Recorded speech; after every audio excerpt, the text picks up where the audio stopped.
Aircraft एक हवा में उड़ता है और लेकिन तभी वो डेस्टिनेशन में पहुंच सकता है जब उसका डायरेक्शन सही हो। तो इंसान जब हवा में उड़ता है, इंसान जब सक्सेस से, बट उसका डायरेक्शन सही होना चाहिए। Let's give big hand for her please. अगर एयरक्राफ्ट पार्क्ड है एयरपोर्ट पे तो किसी डायरेक्शन की जरूरत नहीं है। डायरेक्शन की जरूरत कब पड़ती है? जब वो हवा में हो, यानी कि एक्शन में हो। तो ऐसे ही जो भी हम हार्डवर्क करने वाले हैं अपनी लाइफ में, या जो भी एक्शन लेने वाले हैं, अनलेस एंड अनटिल हमारी डायरेक्शन ठीक है, तब तक सब बकवास है। सबसे इम्पोर्टेंट ये है कि हम उस पर मटेरियल्स किस तरह का यूज कर रहे हैं। जिस तरह का मटेरियल्स यूज करेंगे उसके बाद ही वो हमें उतना ही सक्सेस दे पाएंगे, मतलब उतना ही वो ऊपर उड़ पाएगा। तो अगर मटेरियल्स उसमें सही नहीं है तो वो बहुत जल्दी क्रैश कर जाएगा और उसमें कई सारे डिफॉल्ट आएंगे। Again excellent, let's give big hand for him. यानी कि एयरक्राफ्ट को अगर हम देखें अपनी बॉडी की तरह, तो अनलेस एंड अनटिल जो एयरक्राफ्ट का मटेरियल है वो सही नहीं है तो एयरक्राफ्ट क्रैश कर जाएगा। सपोज पेपर का आपने एयरक्राफ्ट बना दिया, उसको उड़ाने की कोशिश करो तो ज़्यादा दूर तक नहीं जा पाएगा, जाएगा भी तो क्रैश कर जाएगा। बारिश आई तो पता नहीं कहाँ गया वो पेपर का एयरक्राफ्ट। हमारे लिए क्या है मटेरियल? अगर देखा जाए तो अगर हम एयरक्राफ्ट हैं तो सबसे इंपॉर्टेंट जिसको हम हमेशा इग्नोर करते हैं, हेल्थ, हमारी जो बॉडी है, लेकिन इसको हम भूल जाते हैं। आप में से कितने हैं जो अपनी बॉडी के ऊपर बहुत अच्छे तरीके से काम कर रहे हैं डेली? अगर हमने अपनी बॉडी को ठीक नहीं किया तो जितना मर्जी आप बड़ा गोल सेट कर लो, अगर वो गोल अचीव कर भी लिया तो that's not going to be worthwhile.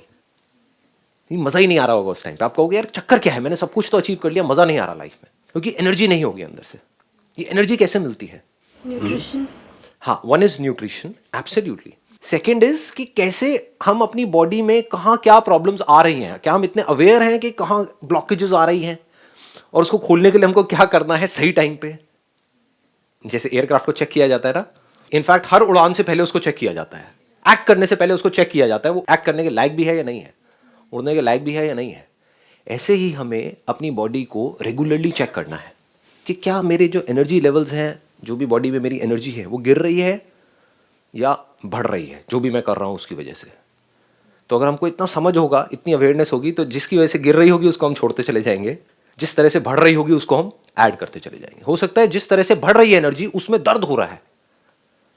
Getting where I am coming from?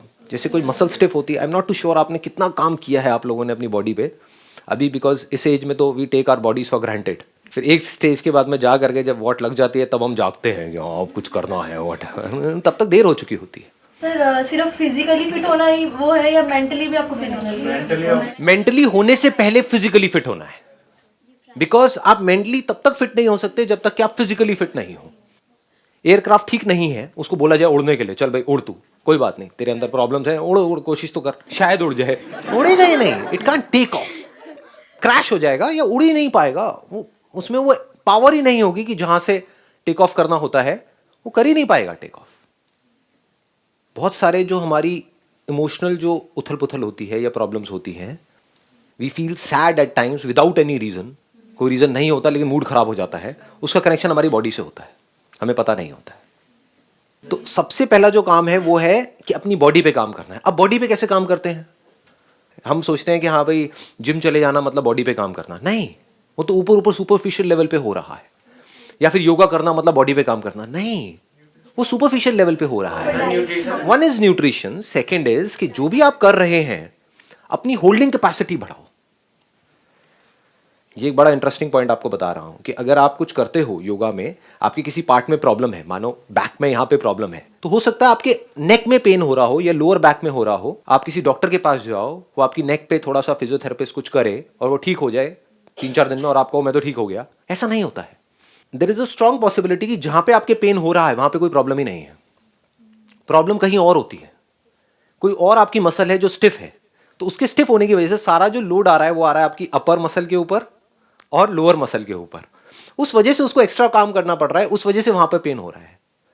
और आप जो मेन एरिया है वहां तक तो आप देख ही नहीं रहे हो, ना कोई डॉक्टर देख रहा है, तो वहां तक स्ट्रेच को पहुंचाने के लिए you need to hold on to that particular stretch for at least a minute. हम क्या करते हैं, योगा किया, क्या समझते हैं हम योगा का मतलब? फटाफट फटाफट एक आसन किया, 5-10 सेकंड के लिए होल्ड किया, फिर अगले पे आ गए, फिर अगले पे आ गए, फिर अगले पे आ गए। You need to hold on to it, तब जा करके धीरे धीरे आप देखोगे उस पार्ट में सेंसेशन होनी शुरू होगी जो एक्चुअल में स्टिफ है, जिस पे एक्चुअल में काम करना है। फिर जब वहां पे दर्द होगा तो again you need to hold on to it and understand कि गुड पेन क्या है और बैड पेन क्या है. Do you want me to touch these things? या कुछ है इंटरेस्टिंग लग रहा है? बहुत इंपॉर्टेंट है ये, बिकॉज आज जो हमारा लाइफस्टाइल है ना, उसमें इससे इंपॉर्टेंट इन्फॉर्मेशन कुछ नहीं है ये जो मैं अभी आप लोगों के साथ में शेयर कर रहा हूँ. और ये कहीं से पढ़ के नहीं बोल रहा हूँ, अपनी बॉडी को बड़े बारीकी से ऑब्जर्व करके आपको बता रहा हूँ ये सारी बातें. अगर इसकी डेप्थ को आप देख पाओ तो. इसका एक बड़ा इंटरेस्टिंग आपको बात बताता हूँ, हम क्या करते हैं और क्या करना चाहिए. देखो, एयरक्राफ्ट चाहे ठीक हो या खराब हो, उसकी चेकिंग रेगुलर होती है. ये नहीं कि वो बाहर से ठीक दिख रहा है तो ठीक ही है ना, अभी तो आया है तो ठीक ही होगा ना. समझ गए ना?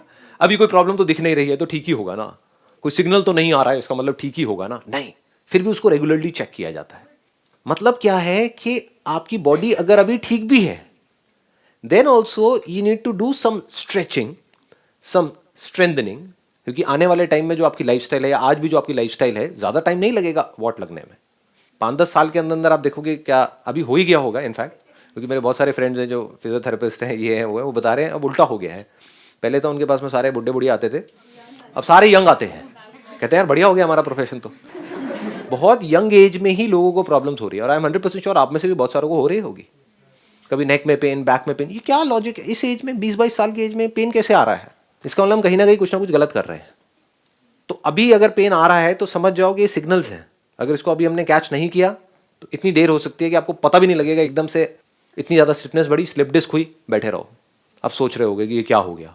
यही हुआ था, 1-2 साल से पेन थी, इग्नोर करती रही, और एक दिन बस नॉर्मल बैठी हुई थी ऐसे, और उसके बाद उठा ही नहीं गया था, और फिर 2-3 महीने लगे थे रिकवरी के लिए. बी ऑन इट, मतलब ऐसे. अगर हमने उसको कैच कर लिया होता पहले ही, या अभी भी अगर हम इसको पकड़ लें, इस बात को अभी भी समझ जाएं मेरी जो बात है, तो आने वाली जो आपकी लाइफ है वो बढ़िया हो सकती है.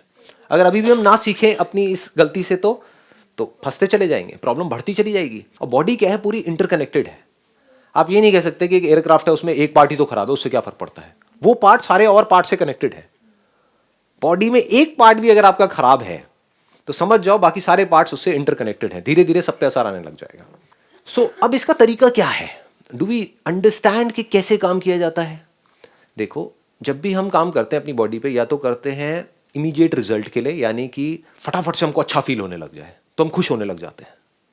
अगले दिन करते हैं, इतना अच्छा फील नहीं होता, फिर हम उसको करना छोड़ देते हैं. तो आपको कुछ बेसिक सी बातें बताऊंगा. Do you want to know that या नहीं? आगे बढ़ो. हाँ ठीक है. देखो, बड़ी मजेदार बात बताता हूं. कोई भी आप एक्सरसाइज करोगे ना, तो उसका जो असर आएगा आपके ऊपर, पहले तो ये समझ लो कि एक गुड पेन होता है, एक बैड पेन होता है. गुड पेन मतलब क्या, कि आपने स्ट्रेच किया, अभी एक पार्ट में पेन आ रहा है, जैसे ही आपने वो स्ट्रेच करना बंद किया वो पेन आना बंद हो गया. This is good pain. एक है आपने कुछ उल्टा सीधा स्ट्रेच कर दिया और उसके बाद भी वो पेन बढ़ता जा रहा है, दैट इज बैड पेन. तो you need to understand the difference between good pain and bad pain. अब इसमें एक और मजेदार बात आपको बताता हूं कि हमारी जो बॉडीज है वो हर मोमेंट में चेंज हो रही है, डेली चेंज हो रही है. तो आज अगर आप कुछ एक्सरसाइज करोगे, उसका पेन आ रहा है मान लो इस जगह पे, तो आप कल करोगे कहीं और आने लग जाएगा, मतलब वो पार्ट अब खुल गया है, तो अब आपको पता लगेगा मैं थोड़ा सा डीपर जा रहा हूं. अगर आप डेली एक एक्सरसाइज कर रहे हो, डेली वहीं पे पेन आ रहा है जहां पर 1 साल पहले आ रहा था, इसका मतलब आप नेक्स्ट लेवल पे गए ही नहीं हो, आप वहीं घूम रहे हो गोल गोल गोल गोल. जैसे खच्चर होता है ना, गोल गोल गोल गोल घूमता है ना, उसको बांध दिया जाता है, बस वहीं घूमता रहता है. उसको लगता है कि मैं कुछ कर रहा हूं, कुछ नहीं कर रहा, वो वहीं है जहां पर 10 साल पहले था, वहीं गोल गोल गोल गोल घूम रहा है. तो पेन मस्ट शिफ्ट, आप समझ गए, वो शिफ्ट होना चाहिए. वहां से हटके वहां पे पेन होना बंद हो गया और नीचे कहीं पे आया, फिर कहीं और आया, फिर कहीं और. तो अब आपको धीरे धीरे समझ आ रहा है, अब मैं डीपर लेयर्स में पहुंच रहा हूं अपनी बॉडी के. पेन शिफ्ट होता है, और शिफ्ट तभी होगा जब आप एक किसी भी पोज को होल्ड करोगे फॉर एटलीस्ट अ मिनट. और मिनट होल्ड करने का मतलब क्या है, वो जब आप करोगे तो आपको समझ आएगा. सिंपल हाथ ऊपर करके खड़े हो जाना कभी 1 मिनट के लिए, आपको पता लगेगा होल्ड कहते किसे हैं. मतलब सिंपल कह रहा हूं मैं, कोई कॉम्प्लिकेटेड आसन नहीं करके चक्रासन में 1 मिनट तक रहना ना जी. शुरू करो, यहां से भी जाओगे जैसे ही बाहर, एक ऊपर हाथ करके स्ट्रेच तो करना चाहिए ना, बैठे हुए 1 घंटे तक. तो बस हाथ ऊपर करके खड़े हो जाना आराम से, स्ट्रेच करके 1 मिनट काउंट करना, आपको पता लगेगा व्हाट इज दिस 1 मिनट. कभी कभी क्या होगा, आपको बहुत अच्छा फील होने लग जाएगा ये करने की वजह से, एक्सरसाइज करने की वजह से. कभी कभी बहुत ही बुरा फील हो रहा होगा, एक्सरसाइज करने का मन नहीं कर रहा होगा. चाहे मन कर रहा है, चाहे बहुत अच्छा लग रहा है, करना है तो करना है. This is the golden rule. You must never give up your practice as कि एयरक्राफ्ट चेक करना है तो करना ही है. This must be very clear, क्योंकि इसके बिना सब कुछ करना बेकार है. अगर आप ये नहीं कर रहे, यानी कि डेली अपनी बॉडी के ऊपर कम से कम 1 घंटा काम नहीं कर रहे, आप कुछ भी कर लो, आप महाबेवकूफ हो. Take my word for it. आप एक बहुत बड़े आईटी इंजीनियर बन गए हो और अपने बैठे हुए हो, बेवकूफ हो, क्योंकि आपको पता ही नहीं लगेगा कहां आपकी लाइफ आपके हाथ से निकलेगी. ऐसे बंदों की हालत क्या होती है आने वाले टाइम में? पैसा तो आ जाता है, लेकिन ना उनकी बॉडी उनके हाथ में होती है, ना माइंड उनके हाथ में होता है, ना इमोशंस, ना रिलेशनशिप, सब की धज्जियां उड़ जाती है धीरे धीरे. ये सब इंटरकनेक्टेड है. याद रखना, आपकी बॉडी में कहीं पर पेन आने का मतलब कि वो सिर्फ बॉडी तक नहीं रहेगा, आपके इमोशंस पे भी आएगा, आपके रिलेशंस पे भी आएगा, आपके करियर पे भी आएगा, सब जगह जुड़ा पड़ा है. So you must know how to bear good pain with a smile.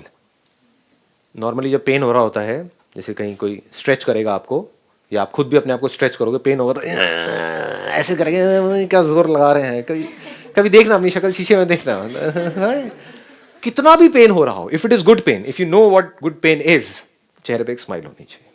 आने दो कितना आ रहा है, let it come. Sir but yoga में तो पेन को भी रिलैक्सेशन के साथ फील करना होता है ना. वही, that is what I am saying, इसीलिए मैंने स्माइल बोल दिया. सर यहाँ वो वाली फेस नहीं बना सकते योगा. वॉली फेस नहीं बना सकते, लेकिन वॉली फेस बनती है, राइट? हाँ, जैसे ही होल्ड करना पड़ता है 1 मिनट तक, तो अलग अलग तरह के फेसेस बनते हैं, हमारी हालत खराब होती है. अगर वैसे फेसेस बना करके आप कर रहे हो, तो दैट मीन्स कि अब आप ज्यादा देर तक नहीं कर पाओगे. You must smile and do it. कुछ भी हो रहा है, ठीक है जी, pain is not important, pleasure is not important. At times you will get lot of pleasure from it.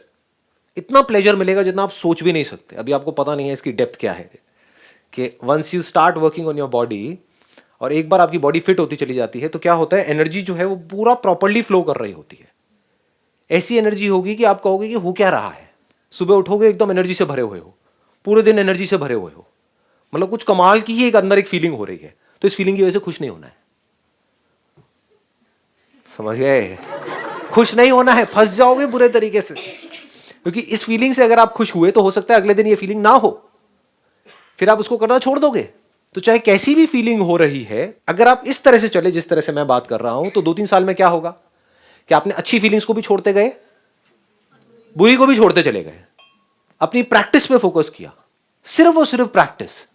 तो धीरे धीरे क्या होगा, स्ट्रेच डीपर होता चला जाएगा, मसल्स अंदर से स्ट्रांग होती चली जाएंगी, एनर्जी बढ़ती चली जाएगी, और तब भी आप एनर्जी को नहीं पकड़ोगे, अपनी प्रैक्टिस पे फोकस करोगे, तो आपकी बॉडी कमाल की बनती चली जाएगी.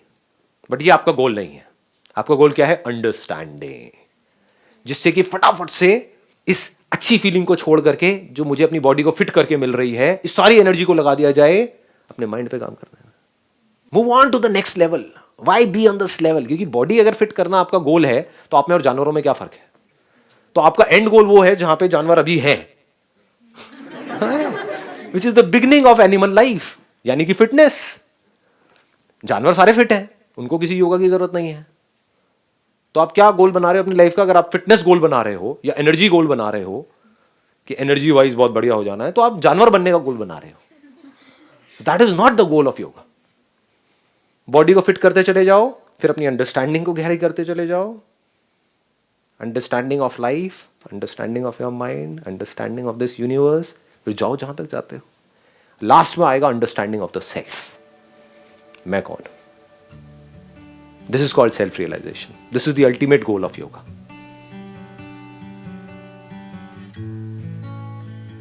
If you're absolutely clear about कि मैं क्या हूं, वहां पर क्या होता है? Absolute peace of mind.